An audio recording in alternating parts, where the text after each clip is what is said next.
available in more homes than the Pac-12 network, we are the podcast of champions. They give it back now to the 30. They're down to the 20.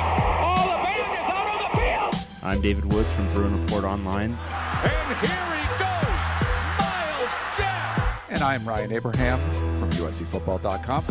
Liner going to try to sneak it ahead. Touchdown, SC. We are the podcast of champions.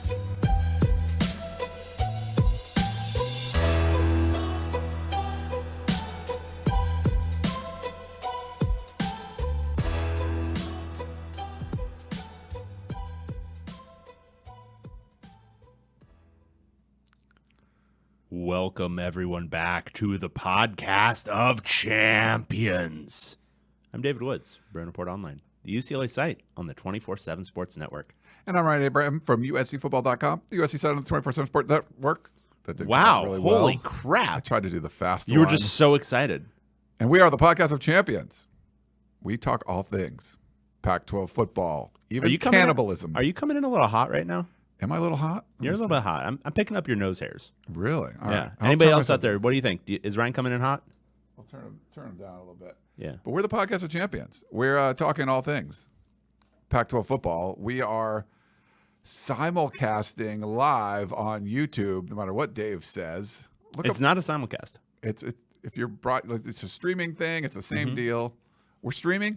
We're simulcasting. We're on YouTube live talking Pac-12 football, recording our regular POC episode for the week. We got to recap everything that happened in week 11, which was chaos. Boring week. Which was cannibalism. Boring week. Thought it would be chalk. Is there anything more chalk than UCLA being just an absolute catastrophic disappointment, though? Yeah, that's pretty chalky. Yeah. Noah says over under 2.5 times Dave threatens Ryan. E. Castro says great simulcast. See, I like it. Yeah.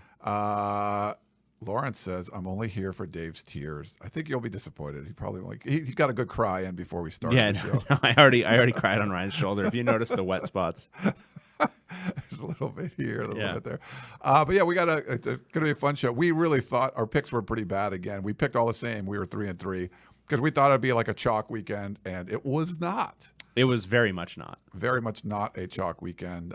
You can go to, if you want to send us an email, pac12podcast@gmail.com. If you want to send us a question, have any concerns, comments, whatever, you can also call or text us at 424-532-0678. I think we got a voicemail from our buddy Perk today. I think we got some text messages. You can also tweet us at Pac12 Podcast, and the website is Pac12Podcast.com, and over at Reddit, reddit.com/r/podcast of champions. And of course, the Apple podcasting app, David, where people can go. You can follow the show, follow us there. We love that. And then, rate us with 5 stars. And that's always great. I don't know if we have any new ones. Do you often do the earpiece mic? I don't. I just did it today for some reason. You look like you're a Secret Service agent. Yeah, that's what I was going for. Interesting. Yeah. I'm kind of thrown by it. I'm staring. So if you don't have the perspective, I'm staring at Ryan's right ear, and I'm like, that's different. I can give them the perspective. Yeah. So. Yeah, it's I got the little earpiece in. Anyway, yes, we have several new reviews. Oh, wow. Okay. We have one from Christoph Alexander. It's a 5-star review. Podcast of Champions. If you are looking for a podcast where you leave knowing less than you did before the listen and that mostly meanders outside the confines of the content advertised, then who boy is this for you? One thing you got to give them credit for is how much they hate the subject they cover. Much like the barista who tells you how much they hate their job while making your overly complicated dumb drink. They fail to deliver in most every possible way. It feels like a Big Ten inside joke, a parody of what they assume Pac-12 experts would look like if they even existed at all. If there is anything complimentary to say about them, it is that they are connoisseurs of whatever stink is emanating from the one and only Stanford Cardinal. I assume it's because they are quick studies of all things that are awful, the one thing this broken clock has ever seemed to have gotten right. Keep up the miserable work, and go Utes. As a Utah fan. That's nice. I don't think we hate the sport we cover. I love it. Deeply love it in a sick and very, very, very unhealthy way. This is from Lazy as Fuck. 5-star review. Lazy but good. Meant to write this review months ago when I actually had a chance at winning free underwear, but my lack of effort accurately reflects the effort that Brian and Dave put in each week. I used to like Brian more than Dave, but it took me a while to realize Dave's cynicism hides deep down he actually has good takes on Pac-12 football. Brian's whining about refs is annoying. Go to the Big Ten already. I would write more, but I doubt you'll read this review anyways. Take your 5 stars. However lazy as fuck, what you have to realize is you put a 5-star review on this, which means we read it no matter what it is. Right. Yes. So that's someone that liked me more, and now he likes you. That's kind of cool. Yeah, because you were whining about the refereeing. Like a month ago. Okay. This is from Brew and Word, a 5-star review. Ooh. Baby approved. I recently became a foster parent of a very newborn baby. Save your money on sound machines, bouncers, or fancy gadgets to assist with sleeping. The soothing sound of the beard and his hairless compadre have made the transition back to newborn life easier. The anti-homerism, defenseless defenses of the Pac-12, and laughable advice against the spread have set the perfect audio to soothe this baby boy to sleep. I myself only listen to 5 to 7 minutes at a time. The baby is incapable of staying awake longer than that. Thank you, Dave and Ryan, for the assist to sleep. P.S. They talk sports. We do. Very good. We talk other stuff too. Yeah. And this is another 5-star review. This is from Coligny? I don't know. A mirror of us all. Ryan is the type of person I wish I could be. Reliable, dedicated, and caring. Oh. Dave is the person I end up being. Focused mostly on my own interest in historical topics and quickly disinterested in anything that involves time-consuming preparation. I also have young kids, so I totally get it. No judgment.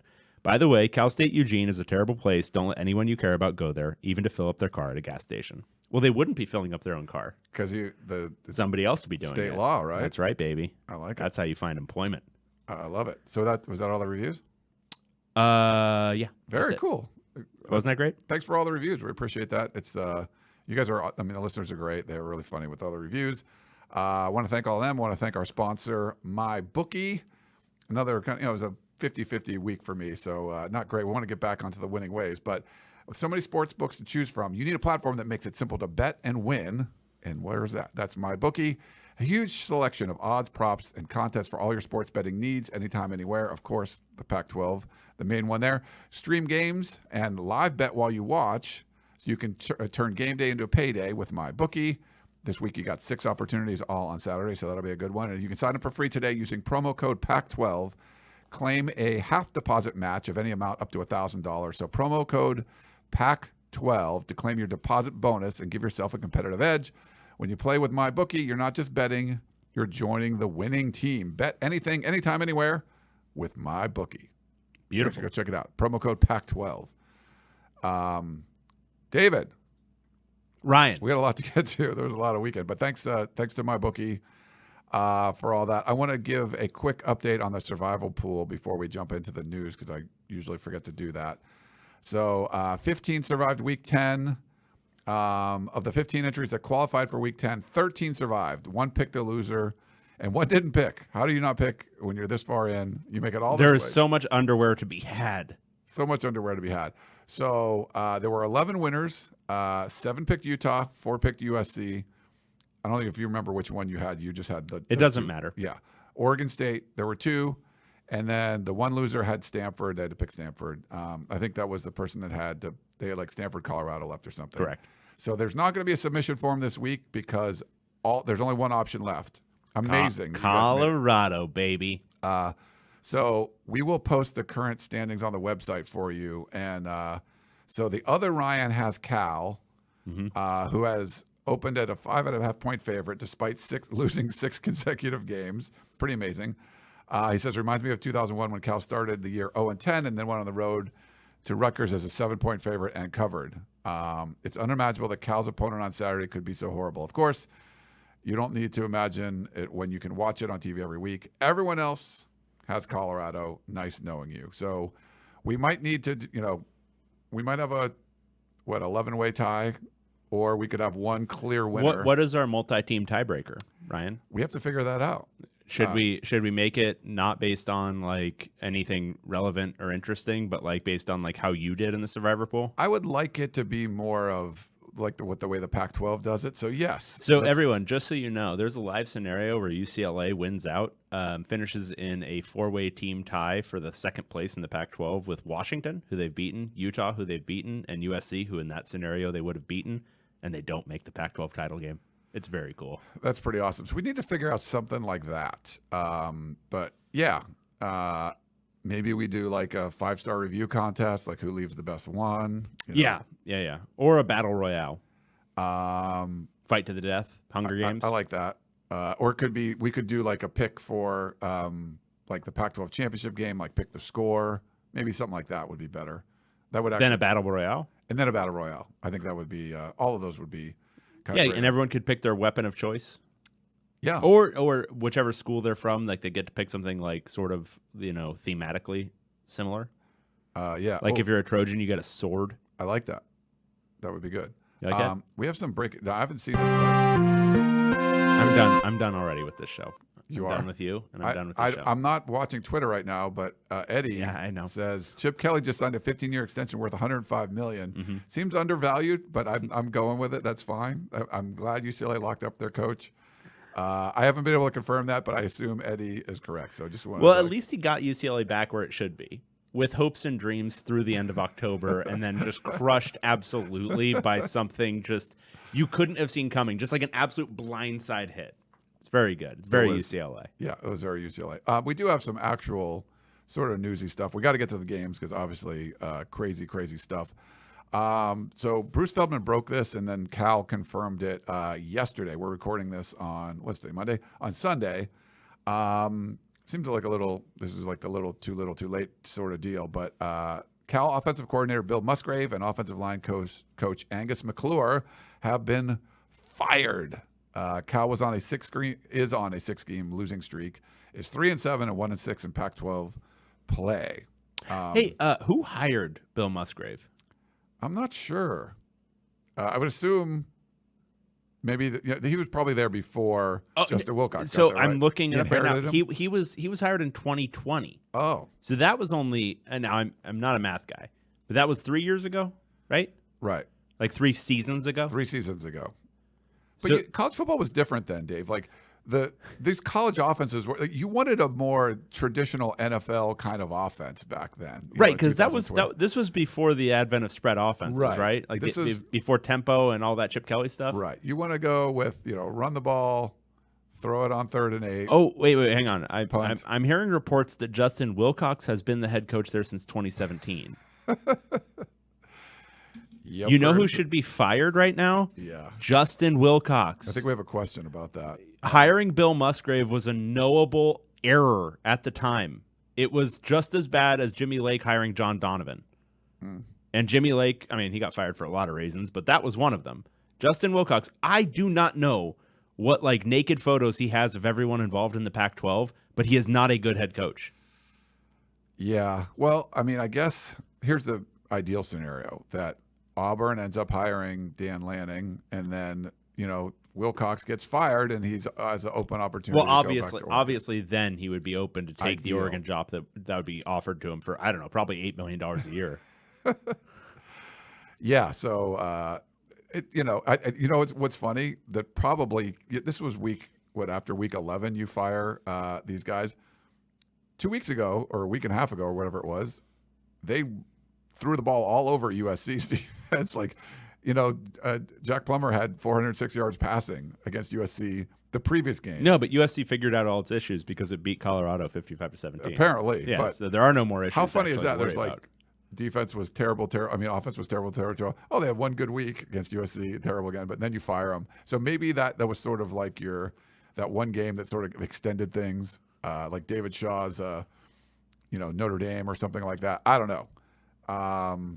Scott, we have an interesting suggestion from Scott in the chat. Carl Durrell is available, so if Cal does make a move. So I think Cal should open up because Cal would then get into the other failed UCLA coach sweepstakes, which is Jim Mora, who got UConn to bowl eligibility this weekend by beating Liberty, which is a victory for mankind. Yeah. Colorado and Cal, they could be in a bidding war for Jim Mora's services. Wait, they beat Liberty? Yeah. Liberty beat like Arkansas or something. Yeah, Liberty beat Arkansas, and then UConn beat him at home. Wow. Yeah, no, UConn, that job that he's done there, I mean, this is an aside. This is a Pac-12 podcast, not a whatever the hell UConn independent podcast. But getting that program to 6-5 this year is the craziest coaching job anybody has done this year. Yeah. Insane. Pretty nuts. But yeah, he and his house is haunted, if you remember that from That was cool. the other thing. I have a tweet I want to show you guys, or I can't show you. I could have showed you, but we didn't do that. It's from it's an Oregon State fan, Sim Baddest, and he tweeted this, and then College Football Reddit tweeted it out. It's a great piece of art showing the circle of death in the Pac-12. I guess I could try to pull it up and put it on the screen for you guys. It's pretty funny the way this goes. Dave, I'll save this. Dave, do you want to read who's beat who? Arizona has beaten UCLA, which has beaten Utah, which has beaten USC, which has beaten Oregon State, which has beaten Washington State, which has beaten Stanford, which has beaten Arizona State, which has beaten Washington, which has beaten Oregon, which has beaten Colorado, which has beaten Cal, which has beaten Arizona. So everybody in the conference has beaten everybody else. Here we go. I'm pulling it up right now. I'll cover me and show you. Let me make that a little smaller. Yeah. So Sim Baddest. So this is pretty cool. Make it in there. They got some nice graphic, nice drawings of everybody. Like the USC guys, like a stick figure getting thrown off a cliff. The Sun Devils are like a halo. The Stanford trees on fire. I don't know. The two like cats, like the Washington State. I don't know. It's looking like a guy meowing, and the Arizona Wildcat. I don't know. He's looking kind of cartoony and stuff. But yeah, there's some cool stuff here. The duck's not very happy looking, but great artwork. I thought it was, it looked like it was drawn by I'm sorry. I had fixed it on the non-live screen, and it was like, it's still like the old one. I was like tinkering with it and everything. So now you can kind of see it. And you're not seeing like the weird version. Yeah, I love this. I mean, but this is very Pac-12, and there's a couple teams here to get a win, like for Stanford to get a win, for Cal to get a win.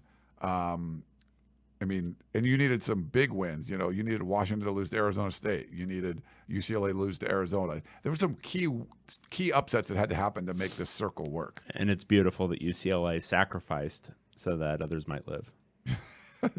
So yeah, this what did we need this past week, right? You needed Arizona to beat UCLA, and you needed Oregon to lose to Washington, correct? Because they didn't have a loss at all. So it was a perfect weekend, and I think somebody was like ready for this. It's beautiful. Yeah, but pretty cool there. So I just wanted to give a little props to the author of that one. We do have 6 teams, so we won't know the college football playoff rankings until Tuesday evening, and we're recording this on Monday.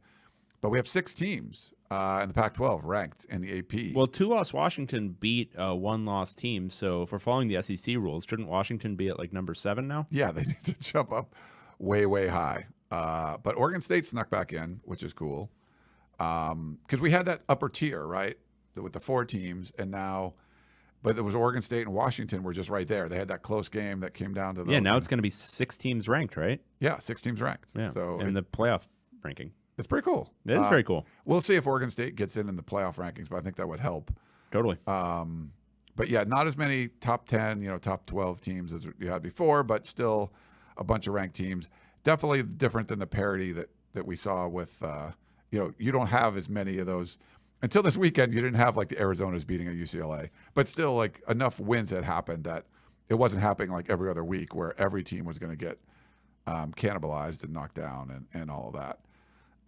Any other stuff, David? No, I'd love to talk about these football games. So real quick, before we do this, like it was hard to do the power rankings, and you can argue with them. I think it's more of a tier thing, and even that's a little muddled. So even at the top, I don't know. All these teams are going to play each other this week, so I think we'll know a lot more. I think the bottom's still pretty clear. But in the middle, there's just a lot of things that can happen. So we're going to go through all that doing our Pac-12 Roundup. All righty. We're going to start with, this was our Friday game, and cementing their spot in the cellar, number 12. Colorado Buffaloes. And they were on the road taking on our number 2 team, USC Trojans. This game was very funny for a little while, and then it got just very, very sad for Colorado. It was very funny early. Yes. The score was 3-2 Colorado at one point. Caleb Williams. At the end of the first quarter. Yes. USC had 8 yards in the first quarter. 15 minutes into this football game right here, Colorado had a lead. And frankly, probably should have been a little bit more. Like the USC looked like they had not shown up for the game. Like Caleb Williams looked asleep. The offensive line looked asleep. The defense was like sort of there, but not really because it's Colorado. But Colorado, because it's a trash can, was only able to score 3 points during this period. And then the deluge began. USC spent the next 3 quarters scoring 53 points. 24 in the second quarter, 15, and then 14. It was a massive beatdown. They ended up covering the 34, despite, again, being down by a point after the first quarter. Colorado's a trash can. JT Shrout, I don't like to necessarily single out individual players here, but You gave him a non-glowing review on your Twitter. he is non-functional as a quarterback, is what I referred to him as. I think I used that line in our Tunnel Vision show last night. But David Woods called him a non-functional quarterback. So just like, Well, there was that one throw where it was to Brady Russell in the end zone, right? I think it was the one where if they'd made that, they would have been up 7-2 instead of 3-2. Okay. I think so. Where I'm not kidding that I think 50% of the people following me on Twitter could have made that throw. Because it didn't require anything besides leading the receiver a little bit. And instead, he rifled the ball at his back shoulder when he was coming across the end zone. It was insane. I talked to Adam Munster-Tiger in the press box about it. I was like, he has like this cone. And because I was really frustrated because I picked Colorado to cover and they couldn't even snap the ball. And I was like, and they do a lot of these like crossing things, and Shrout just has to like basically like it's like pop a shot over the middle, and it's like you said, he's gunning at the back shoulder. And Munster-Tiger said it's sort of like when you're a kid skipping rocks and you're not sure where it's going to like go. Like that's what his throw is like. It's like skipping a rock across the lake. It was insane. And it was I with a functional quarterback, Colorado scores more. They probably end up with like 24 or 27. USC still wins comfortably, but they don't cover. Right. Here's the thing. Just to underscore the decision-making of Carl Durrell, how the fuck do you come into this season thinking that this guy and Brendan Lewis are your answers at quarterback? There are dudes available in the transfer portal from like low majors that can play the game better than these guys. Yeah. How did you do this? How did you come into the year thinking that? Like, look what ASU does with Trenton Bourguet. He's not great.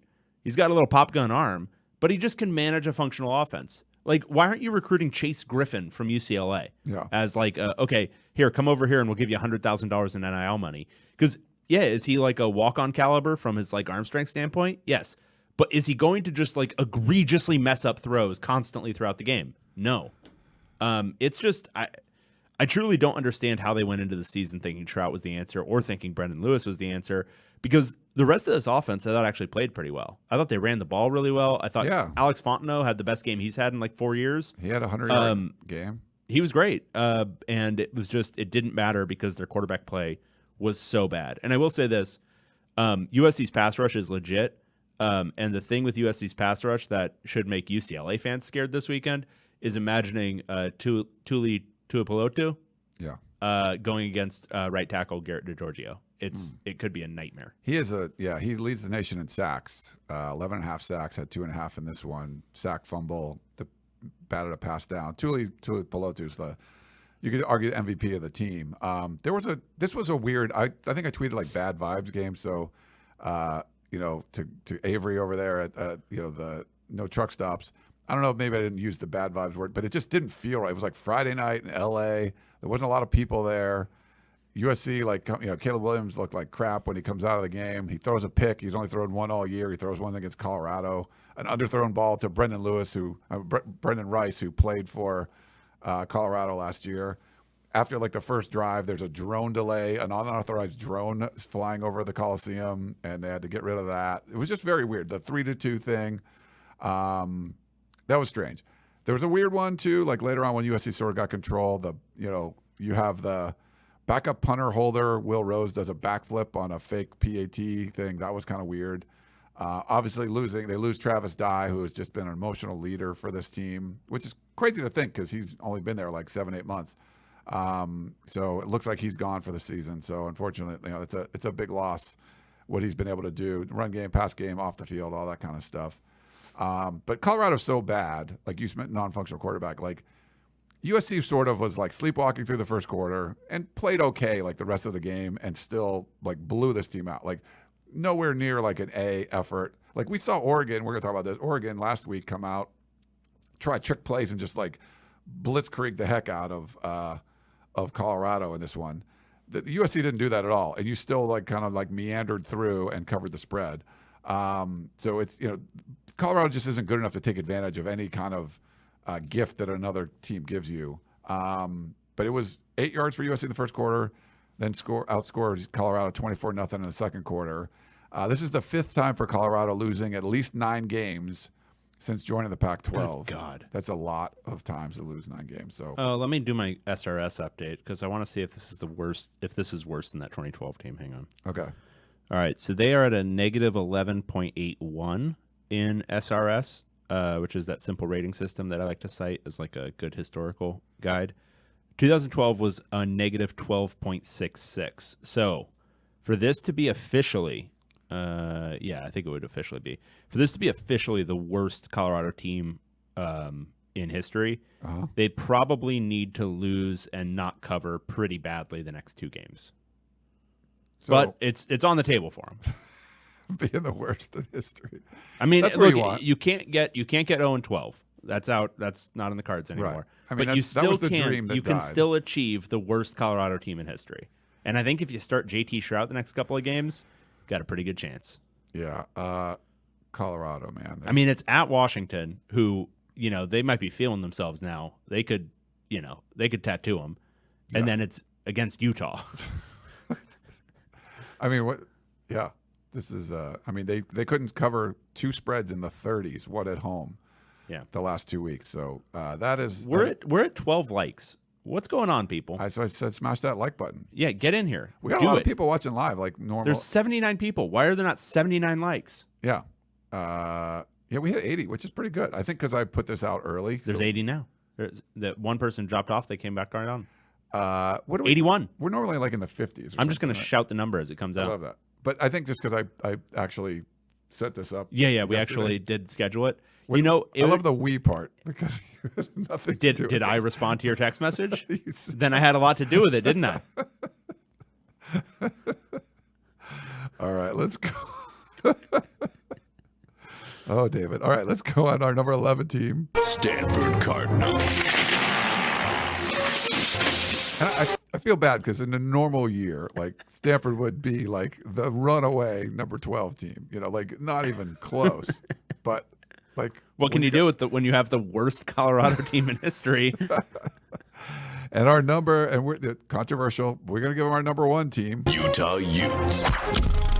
Yeah, this is sort of a by default, but what are you going to do? They tattooed Stanford. They beat them worse than I was expecting, actually. Yeah, Because we covered this one though. well, Like this one we got right. I thought they would win by roughly this margin. I didn't think Stanford would be held to 7 points. They'd been comfortably in the teens. I was expecting like 12 maybe in this game or 18, but certainly not 7. It was 7-0 Stanford. It was 7-0 Stanford, and then the water turned off, and they couldn't do anything more. Can I read to you their offensive stats? I would love. All right. I don't know if I want to. They threw the ball 25 times for 155 yards. So that's it's pretty bad, but it's Stanford football. What are you gonna do? They ran the ball 26 times for how many yards? Guess. I don't know. 80. 22. Almost a yard per carry. 22 yards, baby. This was a massive beatdown. Utah took a while to get going. They were booty. They were in like the first. USC, like in the. Yeah, they were not ready for this game, but really good sign. Tavion Thomas looked stellar in the second half, especially. And Cam Rising, I thought, again, looked like a step more comfortable coming back from that injury. And end result is they beat the ever-loving shit out of Stanford. And I think it sets up for what should be a very interesting Utah-Oregon game because You've got Utah now back to firing on all cylinders after that little brief blip. Yeah. And Oregon is, I don't know if you could say they're faltering, but they certainly faltered last weekend. So, when coming into this month, I would have said, oh, Oregon probably wins that by 10 points at home. I don't know anymore. I'm not sure. Yeah. So, but Stanford, they're absolute ass. So on the SRS watch for them, here's the thing. David Shaw has gotten worse every single season in SRS, which again, simple rating system, since 2015. So 2015, they dropped 2016, 2017, so on and so forth. This year, however, is a move upward. So right now they are negative 1.71 in SRS, which means they're about 1.7 points worse than an average team. Okay. Last year, they were 5.79 points worse than an average team. Okay. So to get there, they have to get smoked by Cal this weekend and then lose to whoever the hell they have in week 12. BYU, I think. Yeah. So again, it could happen, but that's what we're on here. We're on, is this the worst Stanford team since 2006 when they went 1-11 under Walt Harris? Wow. That's the watch we're on right here. This one had the weird vibes early too, and like not covering, like we didn't cover the USC Colorado game, and you're kind of watching this one was later, like it wasn't doing that well, and I was like, man, not going to cover this one either. Utah's just messing around. Stanford, to be full disclosure, for the Zodiac Killer and all that, like I love the way the Stanford defense was playing early on. Like they looked like a legit team, and maybe it was just Utah was a little hungover or something. I'm not sure, but which one of Utah's 279 rushing yards made you think that you liked what was Stanford was doing? It was early, like early on. No, Utah, like I think they were going to go 3-and-out, and they did a fake punt, and it worked, and they still didn't score on that drive. Stanford scored, and they kept stopping Utah early on. So it was like, all right. And then like, how is Utah going to cover 24 points with Stanford up 7-0? Cam Rising I didn't think looked great, and then he started going, and then obviously, Stanford never scored again. It's just sort of like the world was righted. It was, very similar to USC Colorado, but this is the 14th straight home win for Utah. So I know Oregon had that really long streak that, we don't want to spoil it, but that ended. Like you said, Stanford 22 rushing yards. It's the third straight game they've allowed 500 plus yards, and the fifth time this season that they've done that. So 5 times this season they've given up 500 yards or more, and they're obviously 0-5 in those games. But this sort of was just like weird at first, and then became normal for the rest of the game. Yeah, David Shaw should be fired. No question about it at this point. Talking to some sources, it sounds like, remember before it was like it wasn't possible? Maybe it is. I don't know. He should be fired. It's not just that they're bad, it's that they look hopeless. They look hopeless in the way Colorado looks hopeless, and it's like you shouldn't be doing that. It's one thing to do that with your interim. You've already fired the guy. But Stanford looks hopeless, and this guy is just, he's able to maintain his coordinators and just do whatever he wants? No. That's not what anybody signed up for. And the weird thing, Stanford should have beat Oregon State, like almost beat Oregon State. It went on the road and beat, Notre Dame. Would they win the game, Arizona State, without scoring a touchdown? You're an offensive coach, and you have scored more than 28 points in one game this year. One game. And that was against Colgate. Against FBS opponents, the only time they scored 28 is against USC, and if you remember that game, it was all backdoor shit. Yeah. Like against USC's backups. In the last 5 weeks, they have scored 16, 15, 13, 14, and 7. A lot of teens. Yeah. Well, okay, so 16, 31, 44, 58, 65. A Pac-12 team has scored more than 65 this year in a single game. Yeah, Oregon scored 70. Yeah. And how many games is that? That's 5 games. Yeah. In 5 games, they've scored less than Oregon scored in one game this year. Just you can't continue to run that out there. That is just terrible. Yeah. All right, we got our number 10 team again. In a normal year, easily could be number 12, but there's no way you can't fit them down there, even though they lost to the number 12 team. California Golden Bears. They were on the road taking on the Oregon State Beavers. Yeah, you want to know how you walk away from a game getting all of your offensive staff fired? You run for 9 yards. 9 yards with Jaden Ott. 16 carries for 9 yards in this game. wow. I don't even think you need to say anything else besides that. No. 16 carries for 9 yards. It doesn't really matter what else you're doing. If you do that, you're going to lose. Oregon State beat the hell out of them. What was the line in this game? It was something stupid. It was like 14 points. The line was 14. Yeah. We got this one right. Yeah, they covered it by 14. Yeah, I mean, Oregon State's just the real shame of it is that Oregon State is not playing for something real right now because they're out of the Pac-12 title conversation. Yeah. But this is a really good damn team. And they're the most solid on both sides of the ball. They can shut a team down and they can score. If their quarterback situation is not so hot, and if That's they very had generous of you. well, if they had fully healthy Nolan, you'd feel a lot better about them. They'd probably beat Washington. Yeah. And we'd be having a different conversation about Oregon State right now. I think they have a chance of beating Oregon in a couple of weeks. Oh yeah, for They're sure. really, really solid. It's at home. Cal is a trash can. Just a horrible team. Justin Wilcox should be fired. This should be a fired coach big game this weekend.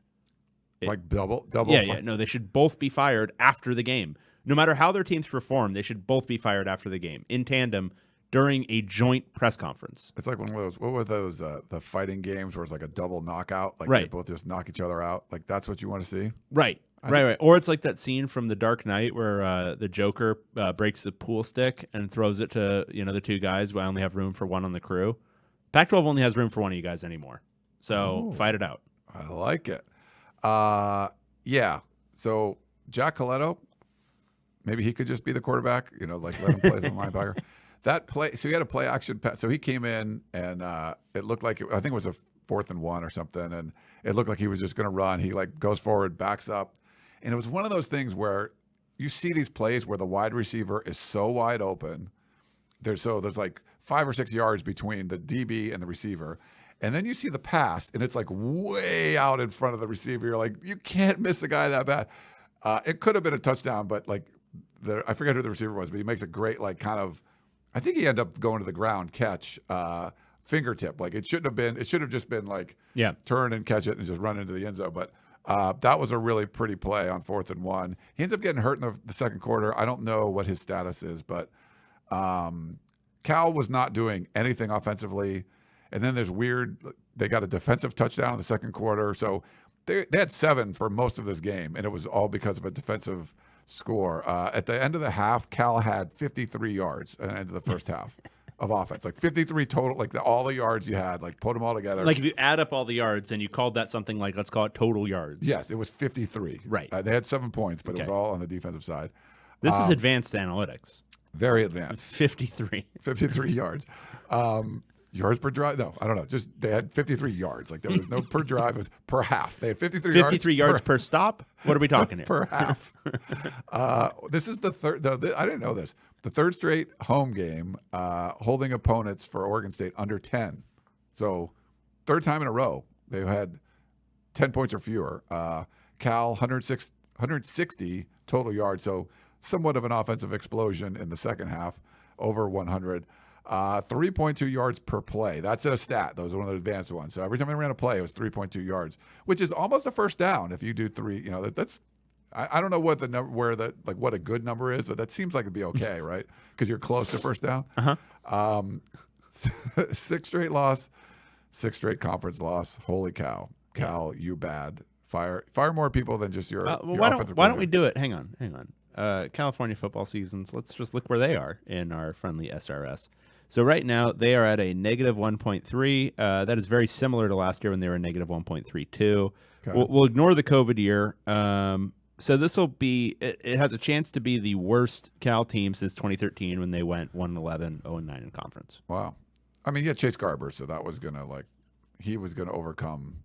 Yeah, and it's not going to be anywhere close to 2013, but it'll be the worst team since then. Wow. Yeah. So Cal, holy cow. Holy cow. Yeah, very, very, very, very, very, very, very, very bad. Okay, our number 9 team. Arizona State Sun Devils. They were on the road taking on our number 7 team. Washington State Cougars. Washington State decided to stop playing after the first half, which is the only reasonable explanation for what happened. This game finished 28-18. They covered, though, so that's good. Wazoo covered. We which needed is a cover. We were Cam Ward. Covers were light. What you can count on Cam Ward is for covering, okay? Not much else, but you can count on him for covering. But yeah, ASU scored 18 unanswered to close this game out. It was 28-0 at the half. Emory Jones came in, and I want to give a shout out to Emory Jones because he's been a really good teammate. Trenton Bourguet took his job, but then when Trenton Bourguet went down in this game, Emory Jones came in and played well. You know, threw a couple of touchdowns, looked good doing it. X-Valaday was really good, especially in the second half. Washington State held on, but it would have been nice to see a complete game out of that offense, and we just didn't see it in this one. No, I guess the feeling was like, okay, this is out of control or out of whack, and then you lose Trenton Bourguet, and then now what happens? But give props to Emory Jones. I mean, X-Valaday's a stud back there. Random doesn't like Cam Ward. I mean, what do you think of Cam Ward? Like, what's your? I don't think he's good. I mean, I think he could be. I think he's got a lot of tools and a lot of upside. I just don't think he's good yet. This defense, I think though, he is takes good. a lot of bad sacks. There are bad sacks, and just takes a long time to process. Yeah. That all speed up, but right now he's not good. Yeah, Washington State was favored by 8. They ended up covering barely, but they covered. There was 30 degrees and fog. Like there was some weird weather, like through the Pac-12. You remember like how many, Cal had 53 yards in the first half. Arizona State had 61, so something similar. But then that Trenton Bourguet leg injury happened, so I don't know the status on him. Hopefully he's going to be okay. Washington State is bowl eligible, so that's good. Coming in there, getting the win against Arizona State. They outgained Arizona State 291 yards to 61 in the first half. And 210 to 21 yards in the first quarter. So it's sort of like a quick start where like we saw Utah, USC start slow, overmatched opponents. Washington State kind of started fast and then sort of like put it in park there for a while. Yeah, it wasn't even in neutral. It was like a park. We're parking this bus. So Arizona State, this is the first time they're not going to be bowl eligible since 2016. And I get my I guess I already locked up my under 6.5 wins for Arizona State. Oh, and I should note before we get to the Arizona game, in case I forget to mention, the last remaining over-unders cashed for Arizona because there was some that got it at 3.5. I would like to congratulate them. They cashed their overs. Nice. They did get the over. That was good. This is the worst 10-game start for Arizona State since they were 3-7 back in 1994. So this is pretty historic as far as like, we've seen Arizona State just be like, oh, they're not that good. Like, oh, they're 7-5. This is bad. This is okay. We're doing our SRS rundown. Oh, real quick. This, they were 0-8 on their first 8 third downs. They didn't convert. They finished 3 of 14 on third down, 21% for the game. So that's not good. Holy shit! I didn't even realize this. How bad this is? This has a chance to be ASU's worst team per SRS since 1954. Wow. Holy hell! So this is yeah. I mean, ASU's been like quite decent for a long time. That's the real takeaway there. Yeah. They've been good. Yeah. All right. So that was our number 9 team. So Arizona, we'd already talked. Oh, no, I'm sorry. We haven't talked about them. Oh, we haven't? No. I think we did. Earlier. No, I was like looking at the wrong thing. We have our number 8 team. Arizona Wildcats. They're going to be higher. They just got a big win. They went on the road. I mean. But it was only against the number. Our number 4 team. UCLA Bruins. How are they still 4? No way. That's what I put. No. They're 5th. So what do you want? They're behind Washington. Okay, we'll swatch that right now. Get the hell out of here. Okay, so our number 4 team. UCLA Bruins.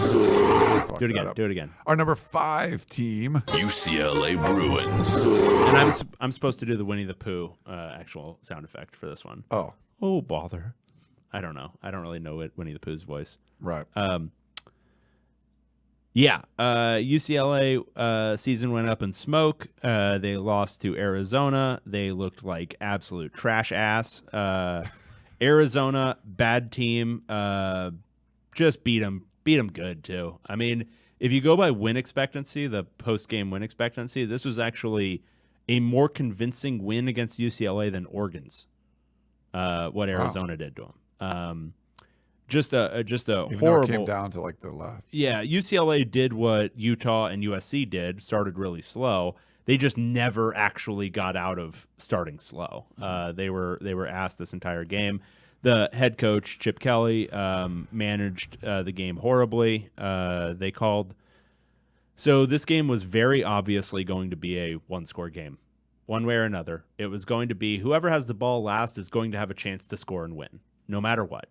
So the most important thing in a game like that is to manage the clock, manage your timeouts, so you are the team with the ball last with a chance to score, and you have enough time to do so.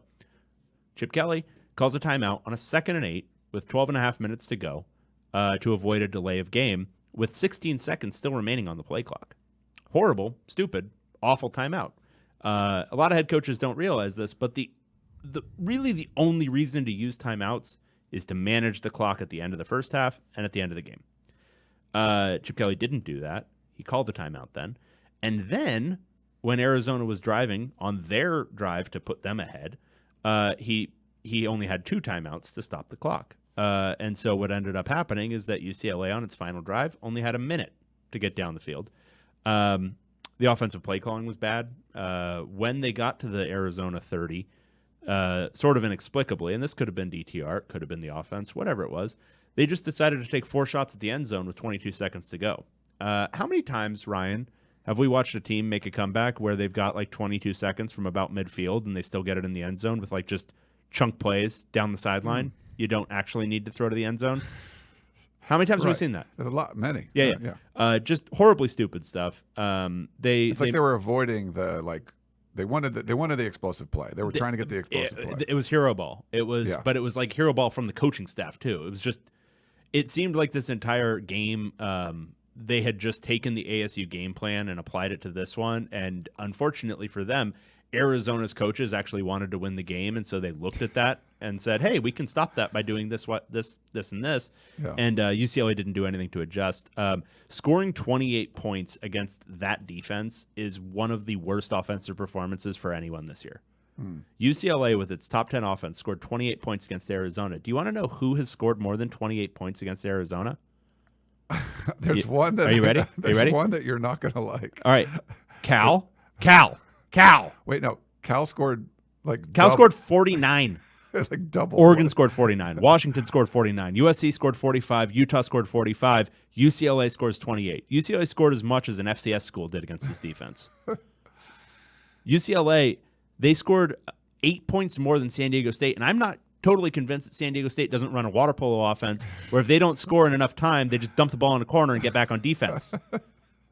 Good reference there. Yeah. I like that. No, UCLA was absolute trash can offensively. Defensively, they are what they are. I mean, they were going to allow points to this Arizona offense. They got 3 stops. They held them to field goals twice. Yeah. Defense, I mean, I won't say it did its job, but it did about what you could have expected it to do. The offense was ass. Horrible. And it was so UCLA to lose this game. What was so UCLA. The tweets about like, give USC credit. They kept, they a really good Arizona team. They, were able to beat them by 8. Well, UCLA sticking within a touchdown of Arizona. That's pretty good. Like that's. I mean, all things considered, you were within a touchdown. You should probably give them some more money for that. I would think so. I mean, this is Arizona. This is a top 25 recruiting program in the Pac-12. You don't just let them come into the Rose Bowl and think you're going to walk away with it. This is Jed Fish's second year being the head coach. Man. Yeah. Like this isn't year 1 anymore. He's a seasoned veteran in the coaching profession. We both took UCLA. This is Jaden DeLaura, who 50% of the time is a competent Pac-12 quarterback. He had 2 fumbles in this one, I think, right? Yeah, he sure did. And so there were multiple times where Jaden DeLaura did like some of the worst scrambling where he like walked himself into sacks that were like 15-yard sacks. And still, even with like, that's the thing that you got to take away from this is Jaden DeLaura played pretty well. Like he threw the ball pretty well. Yeah. But he made a lot of like bad mistakes in this game. and they still won this one. And like, it took some luck for UCLA to be in it at the end. Yeah, no, that's true. And he made some really horrible plays, but then Jed Fish didn't even manage this game well. No. At the end of this game, they had the ball at the 5-yard line on like a 4th and 4, where they elected to kick the field goal instead of going for the touchdown, with like a minute to go. Like, you can end the game, it on one play, and instead you kick the field goal and give UCLA a full field 25 at the 25-yard line to try to drive down and score a touchdown. Like, that was bad. They should have won this by double digits. No, and it was 14-0 early on. And what was that? Did they fumble at the 1 or whatever? What was it that Arizona did? And then UCLA goes on that 99-yard touchdown drive to tie it. So, like, it could have been like 21-7 and it ends up being 14-14. But I'll give Jed Fish credit because, like, something like that could be game over, right? Like, you should have been up 2 scores and now it's tied. You're like, oh. So that's, or maybe was that a punt? Was that a punt that went down there? I forget what it was, but it was a punt. It was a punt. So my apologies. It wasn't like you're going in. 99-yard touchdown drive though, tied it. I thought that was going to be the end, and I was like, oh, maybe UCLA will like score a few and cover the spread. But it was like, nope. Arizona was perfect in the red zone, 4 TDs, 2 field goals. So DeLora, fumbled a couple of times, but he kept it together in the red zone. I thought that was important. This is an interesting stat, too. UCLA passed the ball 39 times and ran the ball 37 times, 76 total. Well, and the important thing to note there is a lot of the Dorian Thompson-Robinson runs were designed pass plays. So it would have been even more. Mm-hmm. But UCLA is 0-2 when they have to pass more than they run, and they're 8-0 when they run more than they pass. So the 2 games they lost, they've thrown the ball more. So the dopey thing there is obviously when you're down, you're going to pass the ball more, especially if you're down late in the half or late in the game. But yes, I mean, the thing was, even watching this game live, you're like, there was one sequence where they threw the ball to Josiah Norwood, then threw the ball to Zach Charbonnet and he dropped it, then threw the ball again to Josiah Norwood with the game on the line. And why are you not running the ball 3 straight times with Zach Charbonnet right there? It wasn't like a minute to go in the game. It was still plenty of time left in the 4th quarter. What are you doing? Arizona forced UCLA into 8 fourth down decisions in this game.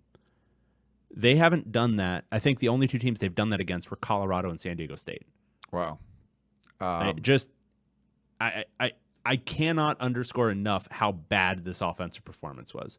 It should give you pause about UCLA even against USC this weekend, because Arizona's defense, I'm not exaggerating here, was the worst in the Pac-12 this year. And if you've watched the Pac-12 this year, that's really saying something. Yeah. Because there are a lot of terrible defenses in this league. Arizona's was the worst. UCLA scored 28 points against it and was forced into 8 fourth down decisions. Bad. We have some good analysis from the chat. Thanks to John Lambert. He says, DeLora has the arm mechanics of a person falling down the stairs. A lot of times he does. But UCLA's edge containment, on top of everything else, was so bad in this game that even that falling down the stairs thing, he was still allowed enough time, even when he was outside of the pocket resetting his feet, to deliver the ball just strikes downfield. Yeah. No pressure. And it was like the middle linebacker in their cover 2 defense was dropping like 35 yards downfield every time. Like, just on the snap, I'm going to sprint backwards as far as I can go. Yeah. We had Daniel said the 4th and 6 from their own 36-yard line was a bad call. Even though the defense was struggling, they had 2 timeouts and should have punted. No, absolutely not, Daniel. The defense is bad. The offense, you still have to count on it to be pretty good. It was a right call. It just didn't work out. Okay. Yeah, we're going to talk about some calls and stuff, which I love, like, math things and just kind of like talking about this stuff. And I don't know if we should have these reversed. If it's, we could have had Oregon number 1 right now. We have them number 3, but we have our number 4 team, Washington Huskies. went on the road to take on the number 3 team, Oregon Ducks. Yeah, in retrospect, that probably makes no sense. Should we do? You want to flip them? Yeah, what the hell? Why not? Okay, wow, Washington went from 5 to 3. Yeah. Well, what are you going to do? All right, so never mind. UCLA went from 2 to 5. Washington Huskies, baby. My man Penix laid it out there. Washington won 37-34. This was not the Arizona-UCLA game. This was 2 really good teams. It was a great game to watch from start to finish. ton of fun. Kind of throwing haymakers back and forth, especially once you got out of that, first half of a weird defensive struggle sort of broke out. But once you got into that into the second half, just haymakers back and forth. They were just throwing these deep bombs downfield. It was a sequence where I want to say Washington throws a deep bomb, and then 3 plays later, Bo Nix throws another deep one down the field on his end. A lot of fun to watch. Bo Nix got hurt late. I would say this game hinged really for me, and I didn't see this talked about nearly enough. Oregon had this one drive where it looked like, for all accounts, it looked like they were going to put the game away, where it was they get the ball back, and they're up, what was it? So it was 34-34. No. I've got that wrong. No, it was 31-27 Oregon. They get the ball back at the beginning of the fourth quarter. They get it back at 14:27 minute mark. They then drive the ball for 10 minutes and 33 seconds, and it was the most demoralizing Stanford-esque 2010 drive you could imagine. It was just 4-yard That was play. the interception at the goal line, right? I believe that was it. Yeah, they got the interception at the goal line from because Michael Penix was rolling to his right, just needed to throw the ball away, but instead he throws it into traffic, gets picked off. Brandon Dorless put his hand up. Anyway, Oregon then has the ball, and it's just clinical. 4 yards, 5 yards, 4 yards, 5 yards, running the ball the whole time, taking the entire clock. It's 10 minutes and 33 seconds. And at the end of it, it's I want to say it was second or third down. And Alex Forsythe, who's gotten hurt during the course of this drive, he's their center. Yeah. He snaps it, and Bo Nix fields this thing well. He taps it, gets it, runs forward a couple yards. It's not like a massive failure. It's not something that's critical, but it disrupted the rhythm. Yeah. Just enough that they have to settle for a field goal at the end of this drive instead of a touchdown. But if you watch that entire drive, there was zero doubt they were scoring a touchdown. No, there was no stopping. Zero doubt if they had just snapped the ball perfectly on that play, or even just well. And that's where the game really hinged. It was one bad Should they have snap. gone for it there? Or is that I don't remember it was fourth So and Washington then 3 made a great play on the next play. I think it was their middle linebacker or maybe a safety who just filled the hole against Nix, and that's the play where he got hurt, actually. Yeah. Filled the hole and stopped him pretty much dead to rights. And so then it was a 4th and 3. And I'm thinking, I think Dan Lanning's thinking, well, we'll go up by a touchdown. Right. And then it's just a matter of our defense stopping them, or if they score again, well, we'll just go down and score again. But what ended up happening is Bo Nix got hurt on that play. Yeah. Washington does go down and score, but then the next time they have the ball, it's Ty Thompson in there instead of Bo Nix. And then this is where a lot of the idiot brigade has begun talking. You're the mayor of that brigade? The leader? Are Are you the battalion commander? What do you guys call it? I want to say, okay. All I tweeted was, and so it was 4th and 1 or 4th and 1.5. It was a little more than 1 maybe, on your own 34-yard line. You have your backup quarterback in, and the game is tied, right? The game was tied at the time. Correct. I'm cool with analytics. I just said I don't think analytics say that you have to go for it every single time it's a 4th down. And I feel like with the backup quarterback in, maybe the math says you should go for it more than not. And I get that the defense is playing poorly, but I would think it's a closer call than just if you don't get it with your backup quarterback in. Did the backup quarterback punch Noah Whittington in the stomach before he decided to trip? Well, it wasn't. This isn't like a 1998 handoff where you're standing and turn around. This was the quarterback's moving with the running back, and it's kind of a read thing. So he had to do something. The quarterback was part of this play. It wasn't just he just handed it off. Did the second string offensive line come in with the second string quarterback? The center was hurt though, right? I'm just saying you put all that into it.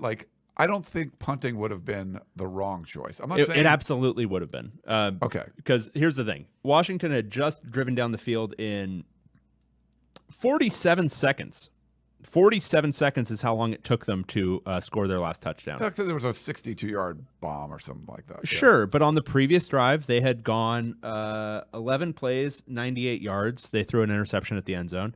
The previous play before that, they went 2 plays, 75 yards in 54 seconds, and the drive before that, they went 10 plays, 85 yards.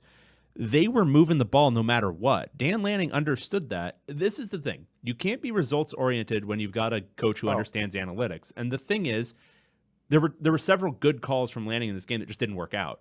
The onside kick was also a good call. Going for that onside kick was exactly what they did against UCLA, and it was the right move in a game that was trending towards a shootout. If you don't trust your defense, and there is absolutely no reason Oregon should have trusted its defense in this one, you have to be aggressive offensively. You have to be. And you can't look at it and say, oh, well, it didn't work out, so this guy's an idiot, and that didn't work out. From your own 34, with that drive going the way it was going. Yeah. So if you punt it away, what are you getting? 40 yards of field position on average? Maybe. Maybe they spring a good play. Maybe you fuck up the punt. There could be a lot of different things that happen, but you're getting 40 yards on average. Is that enough to sacrifice the ability to win the game in regulation? Because if you punt it away, you're not winning that in regulation. You are opening yourself up to losing odds and overtime odds. But if you get that 1 yard, you are the only one with winning odds left in that game. I don't. Here's the thing. I don't think there's any question about it. I think the only reason people are second guessing it is because it didn't work. I would question. I mean, I'm not going to be results oriented. You know, like I'm going to say, hey, you know, like that's a situation where has the defense been bad? Yes, but if it's like the final drive of the game and you're at home and Austin's going to go absolutely bonkers, like I mean, I don't think punting was out of the question. I'm not saying that he's screwed up by going for it there. I mean, I just felt like it would be a closer call. You're definitely adamant that's like it's only one thing to do. Well, so it's the analytics are one thing, and the analytics on this say it's like one of the most obvious calls of the entire season. It was like I looked at the because they do that fourth down bot. Their win percentage going for it was 66%. If they punted it, it's 47%. Okay. So it drastically changes your win odds. And the reason it is not because of the success failure. It's because of what I just mentioned. You maintain winning odds and you take away all of their winning odds, or most of them except for fluke plays, if you go for it and make it. Whereas if you punt it away, you're opening yourself up to losing in regulation, which is, obviously what happened. Brian, he said, please mention Oregon flopping on offense to stop the clock when they had no timeouts left. Yeah, that was like at the end. So when Oregon had a chance, after Washington scored. So, I mean, I would argue I would argue you could still win in regulation, by the way, if they punted, because they get a stop. Like they Washington scored and they still had a chance to score. So but my point there is that's again good game management. That was good game management from Lanning because so you're going for it. You've got your timeouts or enough of them still to stop the clock. You're giving yourself still an opportunity, even if you don't get the fourth down. Yeah. So it's further support for the idea of going for it. But that flop, like where they don't do the 10-second runoff and everything, they got all this extra time. That was very Pac-12 After Dark, how this ended and everything, that last sequence. So I think you would have felt bad if Washington ended up losing that one on some weird play. Yeah. But and Bo Nix came back in for that. So he wasn't in for the series where they got stopped and then, Washington kicks a field goal. But Michael Penix. He was legit. Yeah. Real quick before we get, Jay had a comment. I want to talk about this too. You guys went nuts on Lanning last week for the onside kick versus Colorado when it wasn't needed. The Washington players said they saw that and they were prepared for it. I don't remember going nuts on that. I don't remember. You said? What I remember is I went nuts on why the hell did Lanning go offensive tackle touchdown, linebacker touchdown, Bo Nix catch a touchdown against Colorado. Like, you didn't need any of those. Like, this is the game you should have pulled that stuff out for, not that one. So that's, to me, that was not good game management. Like, you didn't need to pull out all the stops. The first three scores against Colorado were like trick plays. Like, what do you do? Like, save that for Washington. Yeah. But Michael Penix, and hopefully Bo Nix is it's a minor thing because he did not look good on that last drive. The last throw fell like 10 yards short. So hopefully he's feeling better this week. I hope so too. I mean, it's just a great game all the while. I didn't like those trick plays. Washington was running the ball and controlling the clock early. Like in the beginning, the first half of this game, this was like ball control. Don't let Oregon have the ball. And then the second half, it just sort of was like everybody scoring. But they really slowed things down. I think that sort of took Oregon out of their rhythm a little bit. But you mentioned all the deep bombs. The Oregon running backs are so good, and you lose Travis Dye. Those guys come in and play well. Washington missed about 1 million tackles.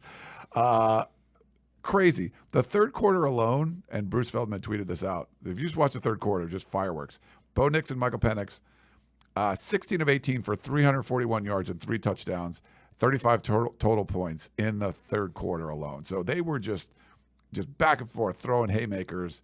That goal line interception was a killer, but obviously the long drive, we talked kind of about all that. So this is Michael Penix's 9th game, 300 passing yards this season. So it's the most in FBS, and it's his 3rd career game with 400 passing yards, 2nd this season. The 2nd sack that Oregon gave up. So Nix hadn't been sacked at all. Washington didn't get It was after he got hurt, though. That was after he got hurt, yeah. And it was also the first lost fumble of the season for Oregon. So that's kind of crazy.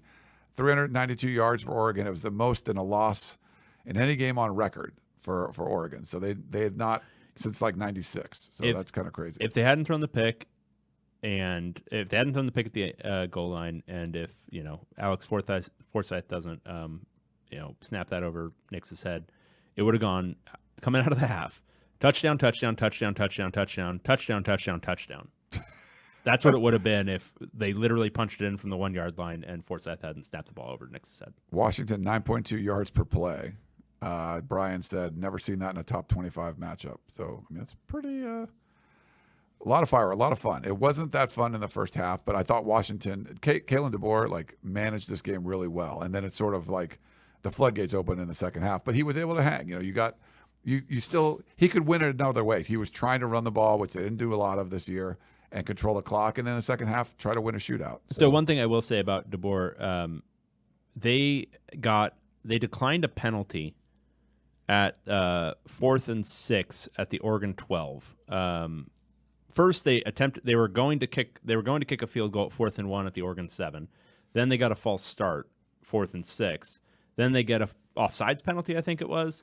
And they back to 4th and 1. But they declined it because they'd made the field goal. Yes. They should have gone for the 4th and 1 originally, and then they should have definitely gone for the second 4th and 1. That would have been weird if they went for the second time. That was a misunderstanding of what kind of game this was going to be. Yeah. And I thought it was a Chip Kelly-esque error on the road. It didn't come back to bite him because Michael Penix went ham in the second half, but I didn't think he actually managed the game very well. I think that was a miss. They should have been up 14-3 at one point in this game. It was one of the things where they just wanted to control the ball, frustrate Oregon, and if they had a chance to get points, just take the points. I felt like that was sort of the philosophy, and maybe it's the wrong one, but it seemed like that's what they were going to do, and really make this Oregon offense frustrated that they were just sitting on the sideline most of the time. Yeah, but it's more frustrating than being down 7-3, being down 10-3 at that point, and then being down 14-3. Fair. So I don't know. But I wasn't super happy with his decision making on 4th down. I thought Lanning was better. I think Washington just simply played a lot better than Oregon did in this game. Yeah. But I thought Lanning probably won the coaching matchup. Huge props for playing that way on the road, and we will hope that Bo Nix is healthy because he's in the Heisman race and all that kind of stuff. So, all right. So you say that we're LA homers. We talked about that game for 15 minutes. So I don't know what you want. That game was so much fun. It was really good. Let's go take a quick break, and we'll come back and preview and do some questions.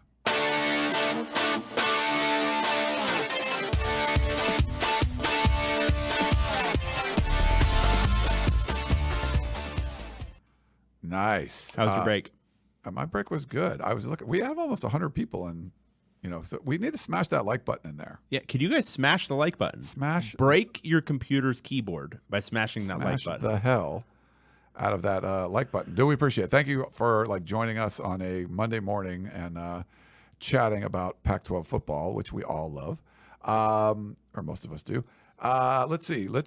I guess we're going to preview the games, right? That's what we. I think that's what we do here on this show. We do the preview thing.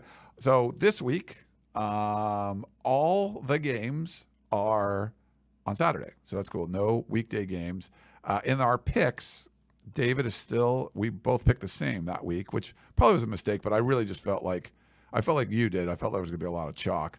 I will probably be picking some different games than David this week because there's only a couple weeks left, and I got to try to make up the ground. But I'll just try to be true to what I think, and maybe there'll be some different ones. We'll see. But let's start off with Washington State Cougars. on the road taking on Arizona Wildcats.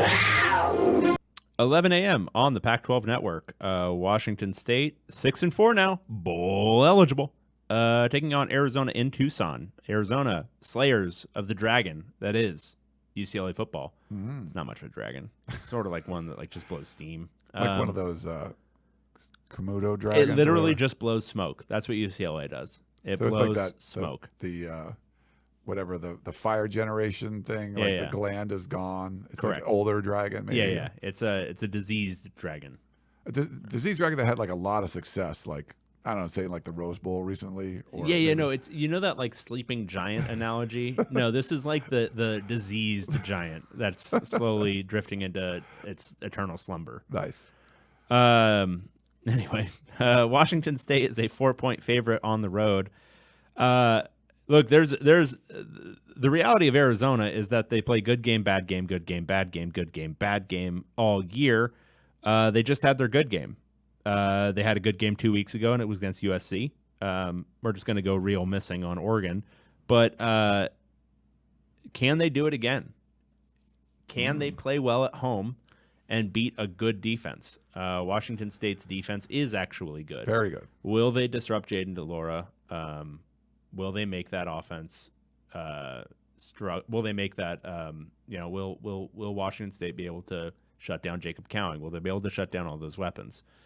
And then conversely, Arizona's defense I still think is very, very bad. Yes. But is Washington State equipped to take advantage? Washington State's not good. They scored 28 against Arizona State.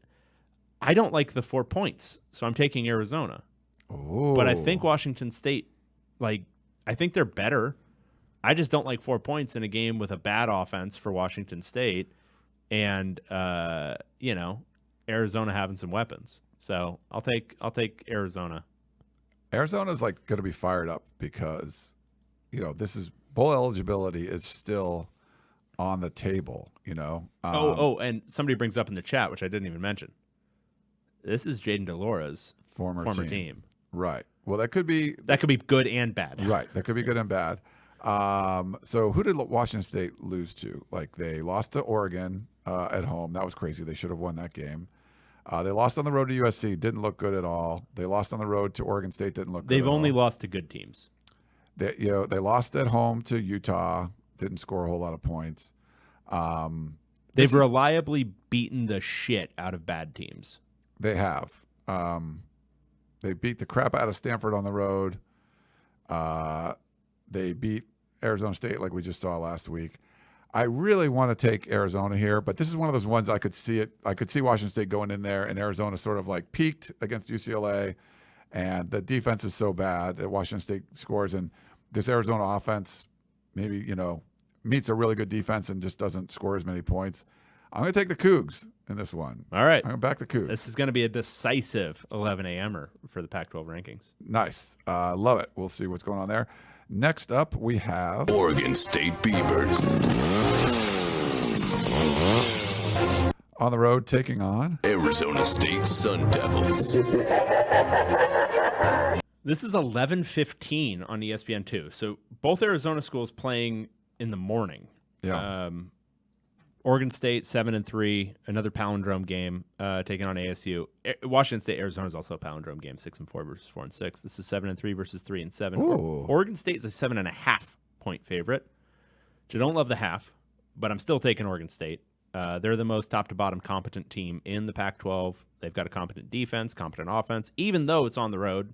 And Oregon State is a very different team on the road. Yeah. I don't know what to expect from Arizona State's offense in this one. I don't know if it's Emory Jones. I don't know if it's Trenton Bourguet. If it's Emory Jones, I really like Oregon State. I thought you really liked what he was able to do. Yeah, I mean, from a storyline standpoint, but from an actual play on the football field standpoint. So on the road, Oregon State really just got boat raced by Utah, which that's fine. They got a close win against Fresno State. They beat Stanford by a point, and they should have lost that game, which is Stanford. They lost to Washington, which a game they probably should have won. They just haven't. I mean, who did they didn't beat? Okay, so Fresno State, they beat them by 3 on the road. Lost to Utah on the road. Beat Stanford by 1 on the road. Beat Washington by 3 on the road. I'm gonna take Arizona State getting 7.5 points at home here. Like, it's just Oregon State's just not that good on the road, so I'm gonna take Arizona State. All right, baby. So another one picking against you. Let's see. We got next up. It's we call this one big game. Stanford Cardinal. Small game. Be respectful. These Small teams game. might not be FBS for much longer. So big game on the road against California Golden Bears. It's a small game this year. 2:30 on the Pac-12 Is this a network. palindrome game or no? I don't know why this is televised. This should be like old school, like Radio? early 90s. Should just be on radio. Tape delay. Yeah, Stanford 3-7, going on the road into the tough confines of Memorial Stadium, Berkeley, California, taking on 3-7 California. Cal is a 4.5 point favorite. Nobody should be favored in this game. It should be a pick'em or favored by 3. I don't know why Cal is favored. I'm taking Stanford. No way. I don't know why anyone's favored. How do you pick either of these teams to win by more than 3 points? How? Well, Cal just fired their offensive coordinator, so assume you're going to get a bump from there. I thought I was going to write Cal in for you because I'm just picking Cal because Stanford's so bad because they're just terrible. And to be fair, Cal's god awful. Cal has lost 6 straight. Yes. 6 straight football games. Stanford. But in conference, they've done better, right? Like they won 1. Let's remember, Stanford beat ASU and went on the road and beat Notre Dame.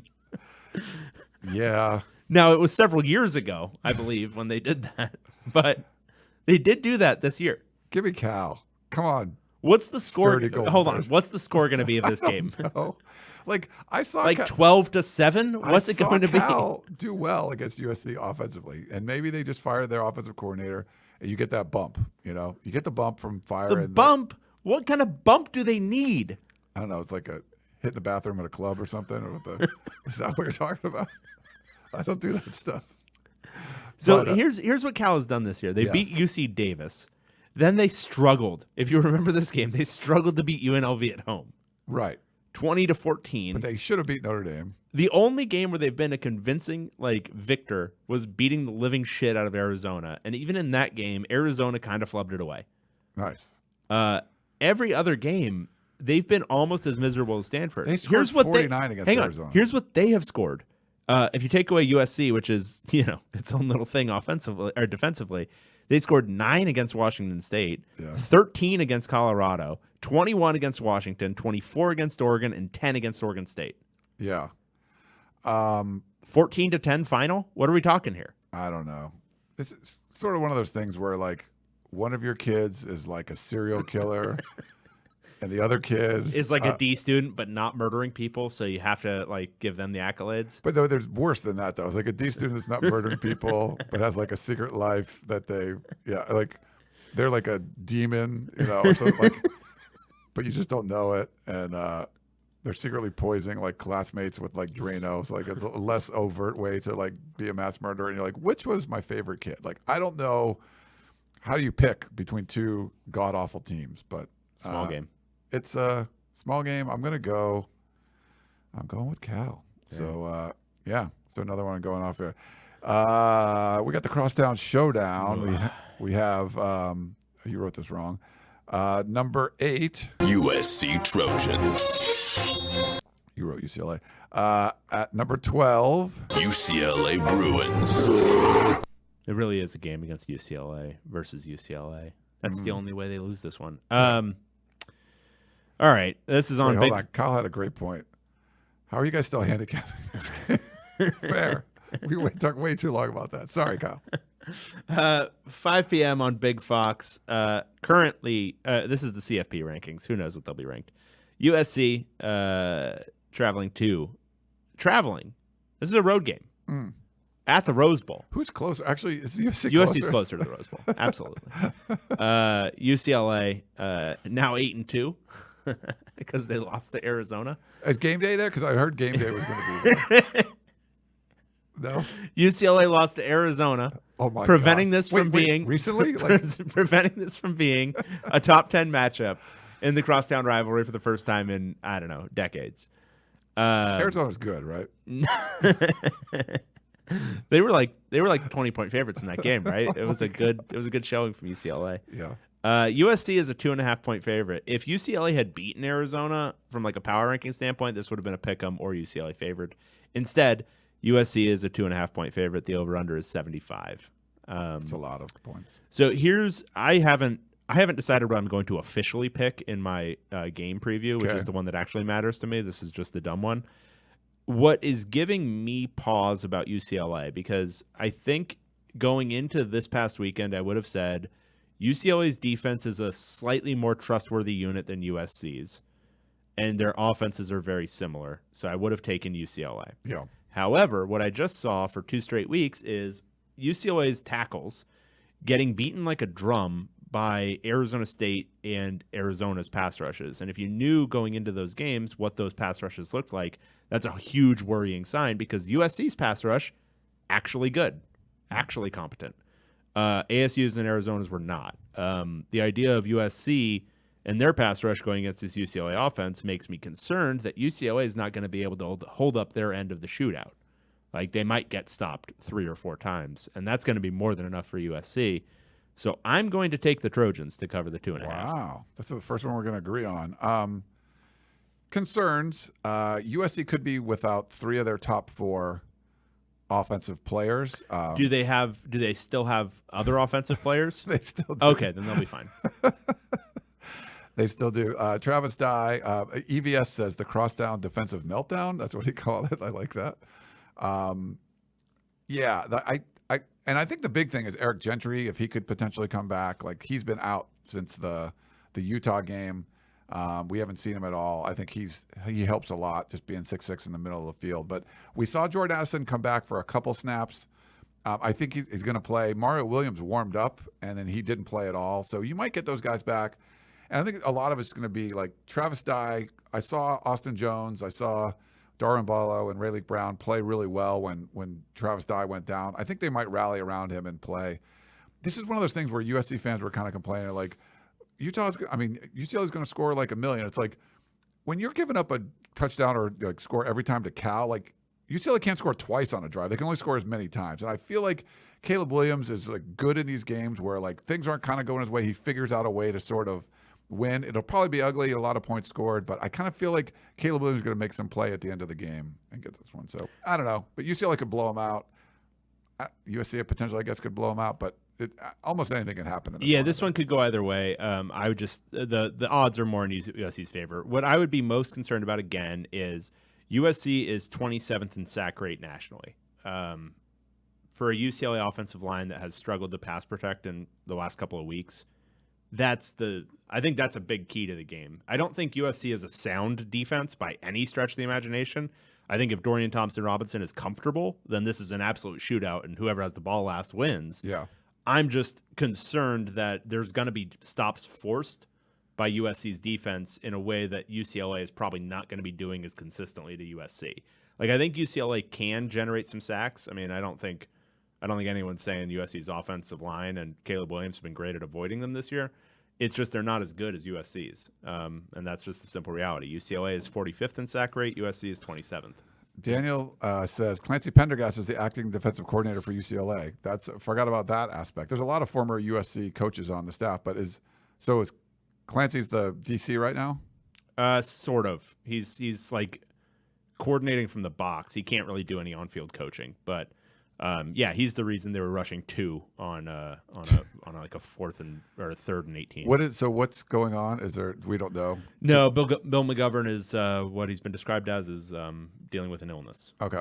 So wish him well. Hopefully it's nothing super serious, but it's kept him out of a couple of weeks of football now. And Kazmir Allen, if he could come back, that would be big. Like Charbonnet came back. He was out the week before. Yeah, Charbonnet came back. Kaz Allen apparently was practicing today, so we'll see. All right, moving on. We've got Colorado Buffaloes. Oh, On the road, taking on Washington Huskies. This line has shifted a point since an hour ago. 6 p.m. on the Pac-12 Network, Colorado traveling to then number 25 Washington. Who knows what they are now? Washington is a 31-point favorite now. Oh, can we wrote down 30. Let's keep 30. Okay. Unless you're going to go with I'm going Washington. I'm going Washington 100%. Yeah. I'll take them 31 too. What the hell? Let's do it. I've tried this Colorado thing like 30 plus points and it's not worked. The only time I had to take not doing it anymore. I can't do them on the road again. Not that many points. So yeah, it's a definite Washington for me. I don't see how Colorado scores enough to keep this within 30. Yeah, Washington really good on offense. Like you said, Penix has had every game's 300 yards. This will be a 400-yarder. Mm-hmm. I mean, what does Colorado do well? Like, Washington's not great on defense, but what does Colorado do on offense? They have JT Shroud, right, who can't play the position. Yeah, a non-functioning quarterback. Like when I go visit my parents in like Massachusetts, it's the winter. I'm like, I call it uninhabitable. Like this is like you're living in an uninhabitable place. Like he's a non-functioning quarterback. I don't know. Like it's just bad. Yeah. He should not be playing the position. We feel bad. I'm sure he's a nice kid, and my apologies, but you don't look good when we're doing this. So, and this is what we do. All right, the last game we have. This should be a good one. I don't know if you heard of these teams before, but we have Utah Utes. On the road taking on Oregon Ducks. 7:30 on ESPN. Number 13 Utah, or then number 13 Utah, going against number 6, then number 6 Oregon. They're both 8-2 now. They're both 6-1 in the Pac-12. This is basically I think the win here for Utah, because they've got a bye next week against Colorado. I was going to say this secures them one of the coveted spots in the Yes. Pac-12 title game. For Oregon, it's a little bit murkier because they could still end up in that tie because they actually have a game next week against Oregon State. So like Utah and USC control their own destiny, right? Yes. And then if Oregon and UCLA need some help. Exactly. If USC wins out, they're in. If Utah wins out, they're in. Everything else is bonkers. Right. USC only has the one conference game because they have Notre Dame. Right. You can kind of argue Utah only does 2, right? Like right. There's not okay. Yeah, because they have Colorado. Yeah. We're sorry, Colorado fans. We love you. You love yourself too. Have a good life. You're living in Boulder. It's nice. Yeah. Oregon is a 3-point favorite at home. Okay, so here's what Utah has been doing of late, just so we can get the update. They beat USC 43-42. They went on the road and beat Washington State with a pig farmer at quarterback. Then they crushed the life out of Arizona and crushed the life out of Stanford. So the only blemish really at this point is at UCLA, where they lost by 10. I'm going to give them a pass for Florida. Doesn't really matter at this point. That was a long, long time ago. But basically, aside from UCLA, they've taken care of business. Beat the living shit out of Southern Utah, beat the hell out of San Diego State, beat the hell out of Arizona State, beat the hell out of Oregon State, beat USC, the only team that's done that this year. Again, beat Washington with a pig farmer, beat Arizona by 25, beat Stanford by 35. Oregon, up until this past weekend, was doing roughly the same thing to everybody. Destroying people. Just murdering teams. Even UCLA, like, competently coached game, and they won by 15. They beat Cal 42-24. I guess that was semi-close, but also a team that's just been murdering teams. I don't know what I'm going to do here because I think Oregon's going to be pissed off and angry. Yep. I think they're going to be super focused, but I also think Utah's super well coached. I think they've ironed out some kinks with Cam Rising coming back. I think he's ready to play a really good game again. I think they're ready to run the ball really well. I think it's going to be a damn good game, but I'm going to hang with this. Last 2 times Utah's done this, they won by like 28 points. So I'm going to take Utah. That's okay. I was going to tell you that's who I'm going with too, just because I was at the last time these two teams played, and I picked Oregon, and I was like, I ain't doing that again. Now Oregon looks much better, but and I know these are different teams, but we've seen that matchup twice, so I'm just going to kind of roll with that, like that. I'm going to get points, and Oregon, they were fine, but they weren't the world beater against Washington last week. And Cam Rising, is he going to be 100% healthy? I don't know. I mean, but this is is Bo Nix going to be 100% healthy? We don't know about Bo Nix. Who's the backup for Utah? That guy looks really good. The pig farmer, Bryson Barnes. Yeah. But he's like a super fast pig farmer. I mean, he's just a pig farmer. But he runs fast. Yeah. Okay. He scored a bunch of touchdowns, right? Every time he comes in almost or something. Yeah, give me Utah. I agree with you. Here's what I'll say about this week. For the first time this season, I feel like I may have picked every single one of these games wrong. Like, I don't feel super confident about any one of these games at all. I feel you. The ones I agree with you, I feel stronger about. The other ones I felt more like flip a coin, but I would rather just take the other side of your flip, you know? Yeah. But I don't feel like super confident about this one. Aaron says Utah's not a real Pac-12 team because they always win the games they're supposed to. Like that is true. Yeah, that is true. Kick them out just for that. Yeah. All right. Did we get some questions? Let's get to some questions. We've been like an hour and a half in there. All right. I got a voicemail. You ready to listen to this one? Hit me. Hey, what's up, guys? It's Burke. I was wondering just kind of with how the season is kind of taking shape for Cal so far this year. I was wondering what your guys' thoughts are on Justin Wilcox. Do you think he should be fired, and whether you think Cal will actually fire him? I mean, I know they gave him an extension, but I watching the team this year, I think they're, quite frankly, an affront to the sport of football. So just want to know what your guys' thoughts were. Thanks, guys. He should be fired via cannon into the sun. What was your the line about Herm Edwards? Like, the best time to fire him was yesterday. The second best time is right now. Yes. Yes. Look, when you have a failure as your head coach, it's just you've got to jettison as quickly as humanly possible. Justin Wilcox is a failure. And, I was on the, let's see how he does. A lot of weird stuff. The COVID year was weird. They've lost a lot of close games. But the reality is they're now, what are they? 9-17 in their last 3 seasons. It looked like it was trending somewhat positively those first 3 years, but now it's not. Things are bad. They're getting worse. And you just had to fire the offensive staff. You've had 6 seasons. You're under 500. Cal is a better job than that. Not that much better, but better than that. It's time to let him go. I think this is a good fit. Like, if, again, I'm semi-joking about it, but semi-not. If Jim Mora is back to having a pulse, like if he's back to, being, mentally well and the whole thing, Colorado and Cal should both pursue him. I think he'd be a good fit at both of those schools. Cal in particular. I mean, he's already familiar with the UC system and the vagaries of it. I think he could win at both of these places. I think a lot of people could win at Cal. There's enough talent in the area that you can get a competent team going. There's no excuse for being this bad as often as they are. Yeah. Real quick clarification. Logan said the pig farmer is Bryson Barnes. The fast backup quarterback is true freshman Nate Johnson. So Nate Johnson has he's played in 2 games, 4 rushes for 44 yards and 2 touchdowns. So half the time he touches the ball.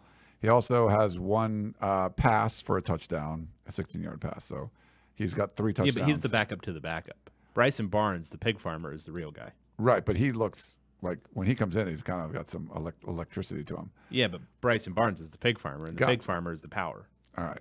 Oh, and Philip says, loving the simulcast, guys. Yeah, well, that's great. It's totally a simulcast because that's what Dave wants to do. Yeah, nobody knows what words mean. Our first question, Regents trying to block UCLA. Dear Dave and Ryan, Abbott and Costello, Martin and Lewis, and now Ryan and Dave. The synergy between you two is off the charts. Keep up the good work. Thanks, Baxter. That's great. That's very sweet. Questions. Do you think the UC Regents possibly blocking the UCLA move to the Big Ten has any legs, or is it just a bunch of pipe-smoking, tweed coat, elbow-patched wearing, ashtray glasses, group of stiffs trying to look more important than they are? Oh, and if I left out hair gel wearing, mic dropping, governor who claims he knows anything about this. And if they do vote to block it, what do you think the ramifications would be? Lawsuits, giving money to Cal, spelled with a K, as they transition to the Mountain West, dissolution of the entire UC system. Thanks, Baxter Scruggs. So 1, I don't think there's anything to it. I'm loath to say I know there's nothing to it, but it's borderline there. And 2, if they did it, they would everyone involved would be sued to oblivion. It would be cutting off your nose to spite your face, just really, really dumb shit. They're not going to do it. Yeah. All right. All right, this is from Ernesto from Temecula. Does Oregon have a dog problem? Hello, gents. It appears Oregon's weakness is playing against teams with dog mascots. Them good old Georgia Bulldogs and those snow-loving Huskies of Washington. Oregon should be fine the rest of the year or what's left of it, unless they have to face a team with a dog mascot during their bowl appearance. 4 questions. Can you name a few teams with a dog mascot? Connecticut Huskies. Georgia. Georgia UW. Bulldogs, Fresno State Bulldogs, Bulldogs. Georgetown Bulldogs. Hoyas. Aren't they Bulldogs too? Maybe are they? I don't know. Who else would be who else has dogs? Like Tennessee has a dog, but that's like the mascot. That's not like the volunteers. Are there other Huskies? You said UConn, right? Yep. Are there other Mastiffs? Are there Greyhounds? Are there? I don't know. Are there? I'm not sure. All right. Well, anyway. Terriers? Are there? Boston College Terriers. Boston University Terriers. There you go. BU. Are there any Dalmatians? 101. Don't know. Are there any Shepherds? Northern Illinois Huskies. Are there any Mutts? That's from Aaron. Hoyas with a bulldog. Wait, what? Yeah, Northern Illinois. So a couple of people put that in the chat. So thank you. Thank you, everyone. Appreciate you. There's more questions, right? Oh, you don't want me to keep naming dog breeds as they come into my mind? Yes. Keep going. Anyway, Dave's boy Penix looked awesome against Oregon. Keep up the great work, boys. And Dave, please do more mascot sounds on the show. Ernesto from Nice. Temecula. Frank, defense wins championships. He's in Sacramento. If only the Pac-12 could play defense with ex-Cal coach Sonny Dykes and Lincoln Riley's little brother leading the way, TCU may be favored to go to the playoffs. Will a one-loss USC have a chance over an undefeated Big 12 team? That's not the calculation. TCU is in if they win out. The calculation is USC winning, getting in over Michigan, the loser of Michigan, Ohio State. Or like a Tennessee or something, like a one. No. So it's going to be whoever wins the SEC, Georgia, more than likely. Then it's going to be Ohio State or Michigan. Then it's going to be a TCU potentially undefeated, and then it'll be the Pac-12 one-loss champion if USC wins out. Oh, Kyle said Gonzaga too. Oh, right. Yeah, Gonzaga. But yeah, no, I mean, I think, and the nuclear scenario is if LSU somehow beats Georgia in the SEC championship game. Yeah. And that's where things get weird and wonky. I still don't think they're putting in LSU at that point. Randy said Mississippi Bulldogs. It's Mississippi State Bulldogs. Yeah, there we go. Yeah. See? Mississippi's Rebels. Yeah. Are you? I think it's you. You think it's me? No, I just did. I guess it's me. I just did Frank. This is from Coach B in San Diego, Pac-12 expansion. Okay. Hey guys, and thanks for another podcast. This one is much needed for the Friday commute. I am hoping you can settle an argument between my former head coach and me.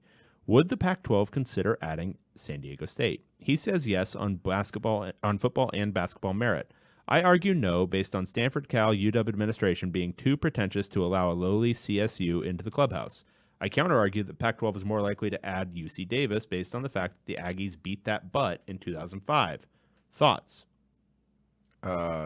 No, UC Davis, but yeah, San Diego State I think would be the leader in the clubhouse. You know. Yeah, I think San Diego State for sure, and I think they'll hold their nose and do it because I think having access to first those road games is important to that area. Having more California access is important, and also San Diego State will add a little bit of money. I don't know if it's a lot, but it's probably one of the better media markets left for the Pac-12 that's actually realistic. So it makes sense as much as anything makes sense at this point. And then P.S. David and Ryan, you both missed my high school team's playoff games, and we keep winning. CIF semifinals this Friday. Please do us a favor and do not come to El Centro this weekend either. Thanks. Great. I was going to go. I was thinking about it. Yeah. It's my birthday on Saturday, so I was thinking about spending the weekend in El Centro, but okay, fine. We can do this for you. It's your birthday. Like, when your birthday comes, is it like one of those, you know, when like the Miami Dolphins like sort of celebrate every time, like, you know, when the Philadelphia Eagles lose, it's like another year of no one else going undefeated. Like, is it another year of like UCLA not winning the Rose Bowl? Like, is that like something you? No, well, because I feel like I played a role in the because I think at the point at which I was born in 1985, right? There was little that could be done about them avoiding the Rose Bowl at that point, right? Okay. About avoiding a win in the Rose Bowl. Your they were existence too couldn't thwart good. that. They'd already built the roster. Everything was fine. Yeah. But since then, my existence could play a meaningful role in them not having a roster competent enough to win a Rose Bowl. Nice. All right. This is long. John, whiny and entitled Bruin fans. Ryan and Duvid. It's Gonzaga. All right, random. It's Gonzaga. What did I say? Did I say Gonzaga? I don't know. Somebody said no. It's the people being like Gonzaga. They wanted Gonzaga? us to say Gonzaga. Fuck that. I might say Gonzaga. I don't remember. Gonzaga. I think I say it the way you said. I'm not sure. I know Boise. You have to say. I try to say that differently because they want Boise, not Boise. Flat A's just sound horrible. No. Nobody should pronounce a flat A. Gonzaga. I'm just telling what they say. I'm appalled at UCLA fan behavior after the team's loss to Arizona. Whines of, quote, Chip is a fraud, and, quote, we're a basketball school. Why do we bother with football? We're out of line and overblown. They lost a good team. We're talking about Arizona football here, a team led by the football mind of Jed Fish, a Cactus Bowl participant head coach, a team with monster wins over North Dakota State, Colorado, and San Diego State. These gutty Bruins unfairly had to play on the Rose Bowl field, which is composed of what can only be described as, quote, loose hay, seats brimming with dozens of tepid fans amongst the acres of tarpaulin. Tarpaulin give no team an advantage. How do you expect a home team to cover a 19.5-point spread, let alone win in those unfavorable conditions? The field was bad. It was bad. Yeah. I'm really hoping they figure something out by this weekend because I think that's going to be a national eyesore. Right. I don't know what dudes were slipping all over that field. It looked like the shit my daughter played on that morning in ASO. Was it kind of, it was cold? Like, I don't know. They had changed. They resodded the field like a month ago, and I don't know if it hasn't. Like, I look. I know nothing about grass. I don't want to know. Don't educate me. I don't want to be educated on anything new. Get in the chat and educate him. I want to know the things I know and nothing else. But I think there's something with it not taking root. Maybe it just looks chewed up already, and it looks like really. It looks. Honestly, it looked really hard. Like, it looked like if you fell down on it, it would fucking hurt. Yeah. I'm cursing a lot today. Loose hay Yeah. is the way John described it. He says, people also forget that Arizona is a powerhouse. A former national champion, 17-time Pac-12 champions, 8-time conference tournament champions. Wait, I'm sorry, those are all in basketball. Anyway, or anyhow, they are absolutely the dominant football force in the greater Tucson area. UCLA should be proud of what these players showed on Saturday. I know similar basketball schools like Kentucky, Villanova, and Gonzaga would never question the leadership of their football programs. I want to close with a look toward the future and give hope to the entitled Bruin fans. Jarma needs to extend Chip now before he really hits his stride next season, when all UCLA fans can expect to be in the hometown bowl game they've been craving since 1999. That's right, the Jimmy Kimmel LA Bowl presented by Stifle or whatever it is. All the best, John. I think it's really unfair for people to use my own techniques against me. I don't think it's Why nice. would they do that? I don't think it's kind. I think it's unfair.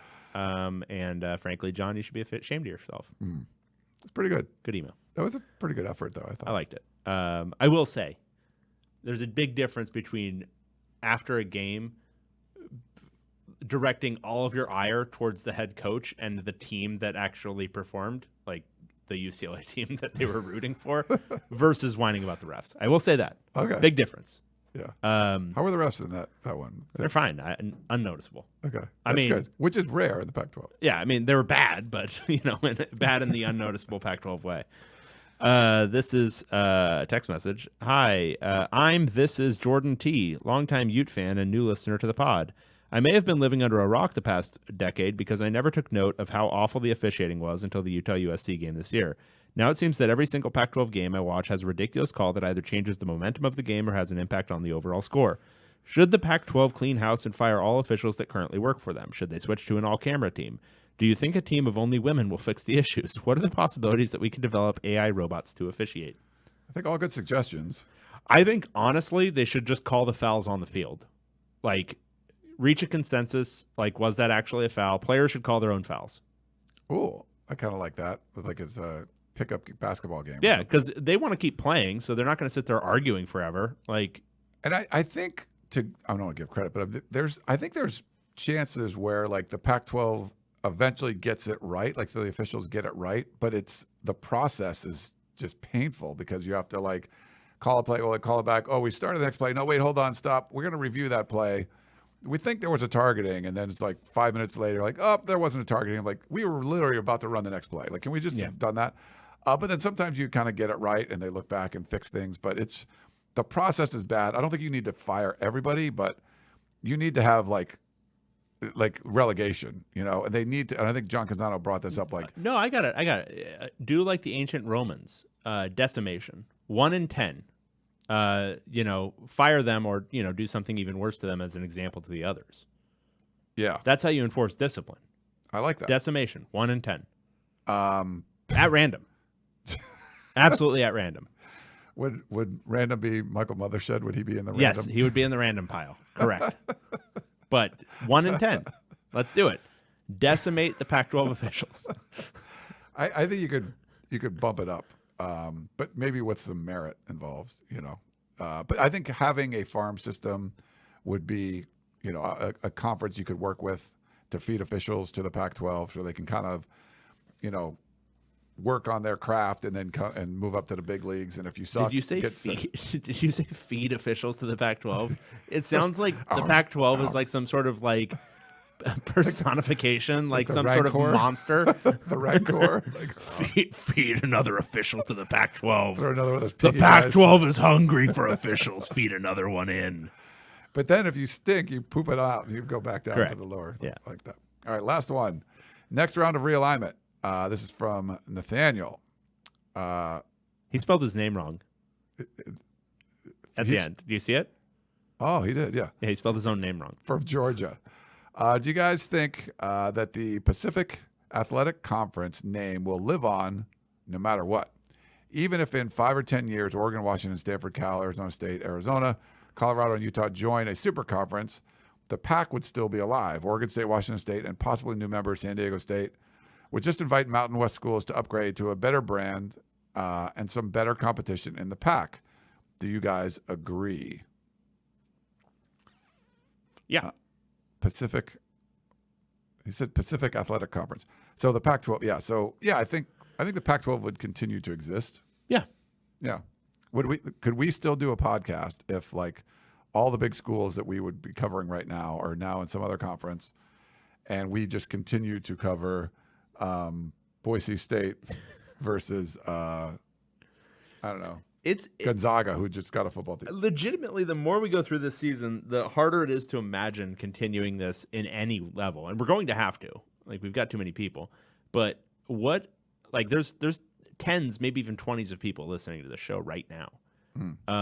We have to continue at some level. I don't know how we're going to do it. We got triple digits, by the way. Yeah, I know.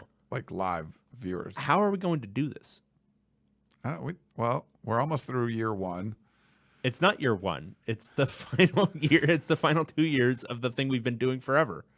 Not forever, but it's I 2016. don't know. I don't remember anything before 2016. I think we started 2015 maybe. But 2015, yeah. we started doing our picks in 2016.